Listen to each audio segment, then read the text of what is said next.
If you want to buy an Apple M5 MacBook for video editing, in this video I have 3 recommendations for you at 3 different price points. Hey, my name is Matt Johnson. I'm going to cover a budget option, a best bang for your buck option, and an extremely powerful beastly option that will handle any size or quality of video that you want to throw at it. Sound cool? Okay, to save you time, I have linked down in the video description to all of the laptops that I recommend because I respect your time like that. And I will tell you that some of these links are to websites where I found the absolute cheapest price. So I would definitely recommend checking all those links before you make your purchase. Now, we need to talk about the budget options first, because I know that I just said that I have 3 recommendations for you at 3 different price points, but I kind of lied because I actually have 2 bonus ultra budget friendly options, which feels weird to say considering that for a long time, Apple wasn't known as a budget friendly company, but here we are.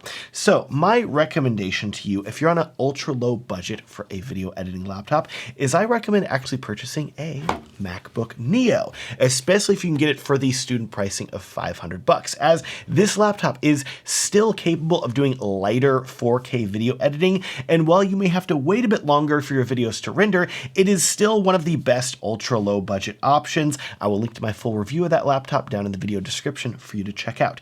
But I said that I had 2 bonus low budget options for you, and the second is going to cost you a couple $100s more, but it is a significant jump in power for a great price. Your second option is going to be a refurbished M4 MacBook Air, which you can find online for about $760 at the time of making this video. And I have to say, for the $160 to $260 price difference over the MacBook Neo, the M4 performs dramatically better and will handle pretty much any resolution or format of video that you throw at it. I have owned an M4 MacBook Air since it released, and it is an incredibly powerful and capable budget laptop. I love using it for video editing while traveling, and I will also link to my full review of the M4 MacBook Air in the video description as well.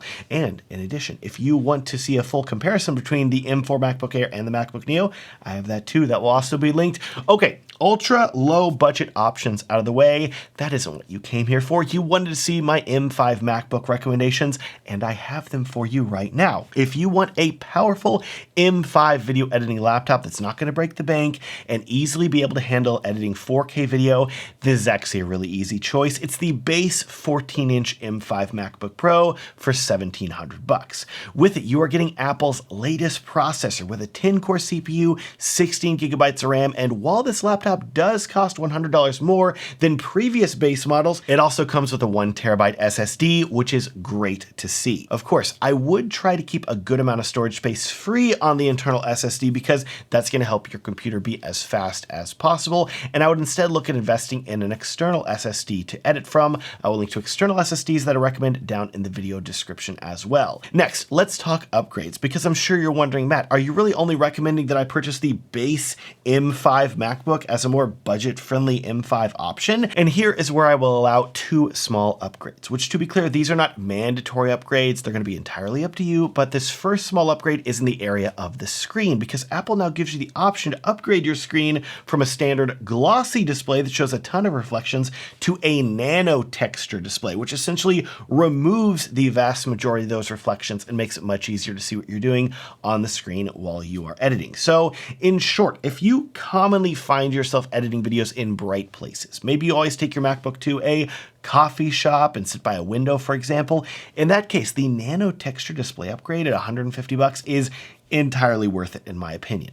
In addition, for another small upgrade at only $20, I would also get the 96-watt USB-C power adapter. This is going to help your laptop charge much faster, and hey, it's $20. You might as well do that if you have a bit extra.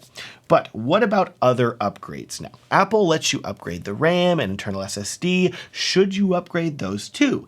And to that, my answer is an emphatic no. I would not recommend spending any more money on these upgrades, because here's the deal. If you upgrade the RAM or SSD even 1 tier, you are looking at spending $200 to $400 extra. Toss in the nano texture display and power adapter for another $170, and you are right at the cusp of love upgrading to a dramatically more powerful laptop, and I do not use that word dramatically lightly because we now need to talk about the best bang for your buck MacBook option. So if you are on not as much of a budget and you looked at the $1,700 budget MacBook that I just recommended and said, hey, I can spend a bit more, we now need to talk about the best bang for your buck option. It's the MacBook Pro with an M5 Pro chip. So here we go. For the best bang for your buck option, you're going to want to select the lowest tier 14-inch MacBook Pro with the M5 Pro 15-core CPU and 16-core GPU. This is literally the cheapest model that you can get that has an M5 Pro CPU. But in terms of performance and power, this base version of the M5 Pro chip is about 25% faster in multi-core performance over the M4 Pro chip. And what software loves a lot of cores?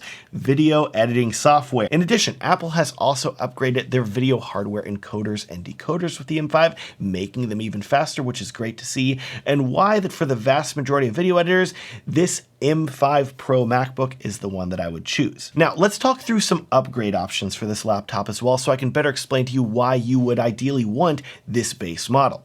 Up first, looking at the processor. As I said earlier, I recommend the base M5 Pro 15-core chip, and while there is an upgrade option to an 18-core, which is basically the same amount of cores as an M5 Max chip, with this upgrade, you are not getting any more video hardware encoders or decoders, so I don't think that it's worth it, and I would save your money. Next, you have memory, and there is a good news here because this base version of the M5 Pro bumps up the RAM to 24 gigs. This is a really nice jump, and for 4K video editing, I think this is enough memory. But if you wanted to upgrade, it feels weird to say it, but the $400 RAM upgrade to 48 gigabytes, if you wanted a bit more future-proofing, actually sounds relatively reasonably priced considering how expensive computer memory is getting these days.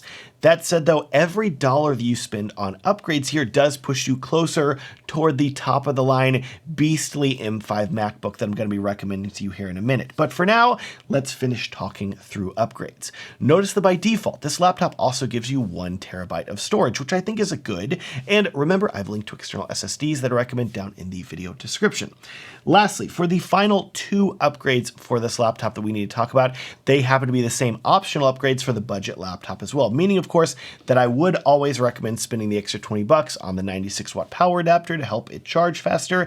And while you're at it, you need to make the decision on whether you want the anti-reflective nano texture display for another 150 bucks. All these upgrade choices are entirely up to you, but like I said, at 2,100 bucks, the base MacBook Pro with the M5 Pro chip is a killer deal, and the closer you can stay to that dollar amount, the better deal that you're getting, in my opinion. Now, all that said, if you still want a good deal, but you have an even higher budget, you want a no-holds-barred laptop that is going to easily handle any resolution or quality of video that you throw at it, we now need to talk about my final absolutely beastly recommendation for a laptop.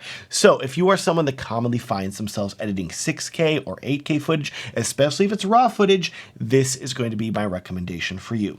No, this recommendation is not going to involve you going to the Apple configurator website and selecting the maximum options for the CPU, RAM, etc. for an eye-watering $7,350.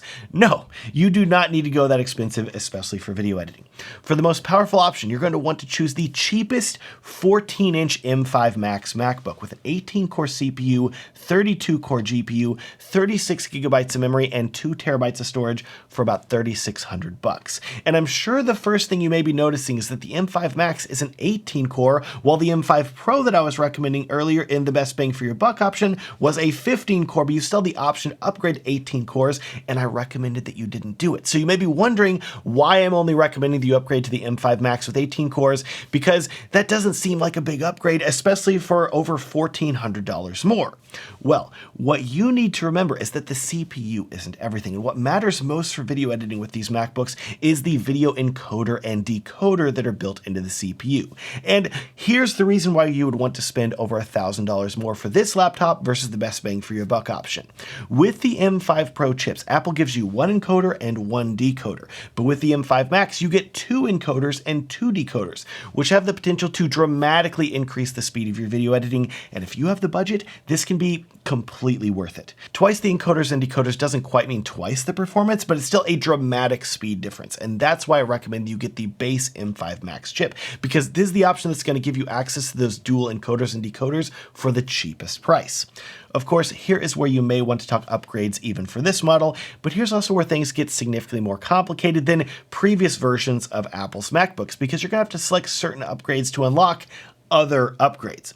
Let's get the easy upgrades out of the way first though. If you want the nano texture display, that's still $150 and completely up to you. Likewise, if you want more internal storage, the good news is that Apple now gives you a 2 terabyte internal SSD by default with the M5 Max. But if you want to upgrade it to 4 terabytes or more, you can feel free to. Just know that these prices will drive up the cost of your laptop dramatically. Next, let's get more complicated, because here's why I think most video editors are going to get hung up.